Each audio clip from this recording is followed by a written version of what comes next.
Hello guys, welcome to my video.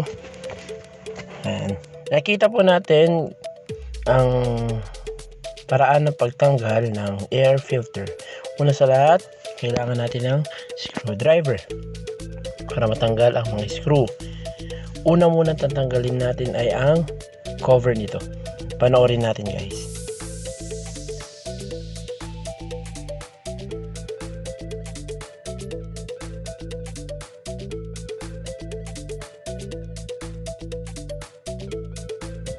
Ayan, malapit na tayong tanggal. Medyo tignan din natin yung screw sa ilalim.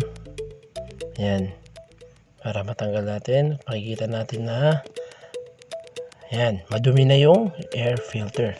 So kailangan natin linisan.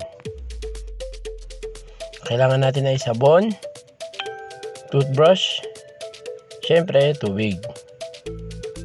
Ayan, lagay ang sabon sa tubig, haluin. Ayan, simulan natin na paglinis ng air filter.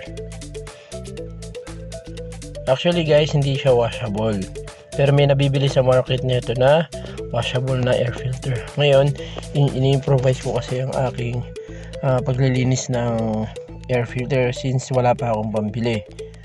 So ayan, nililinisan ko siya ng toothbrush na may tubig na halong sabon. Pinupunasan ko na rin yung gilid. Yan, hindi naman kailangan magtagal dito at kailangan lang naman malinisan. Kapag may budget ka nang bumili ng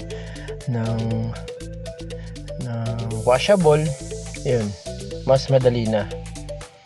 Next naman natin is yung air filter cover. Ayan,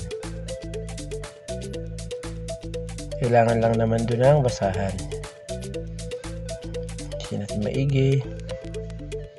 Ayan,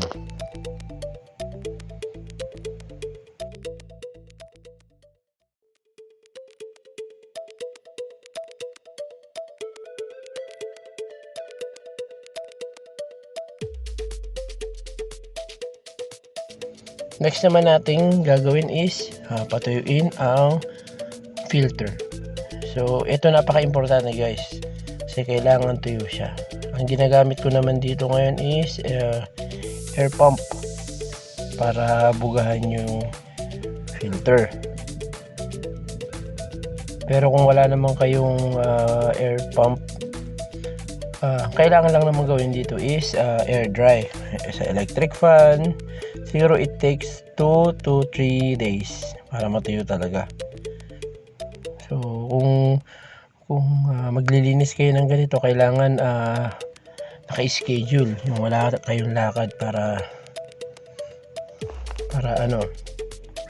hindi maabala yung schedule. Ayan, bago natin ikabit, linisin din natin yung paligid paglalagyan. Una natin ilalagay is yung air filter, nakalabas yung filter, and yung cover. Yan, nakita po natin kung paano maglinis ng air filter.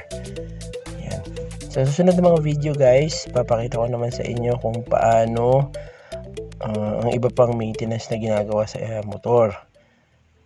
Yan, huwag niyo pong kalimutan mag-subscribe. And kung may suggestion po kayo or tanong, pwede nyo pong i-comment below. Thank you guys, and I hope natulungan ko kayo.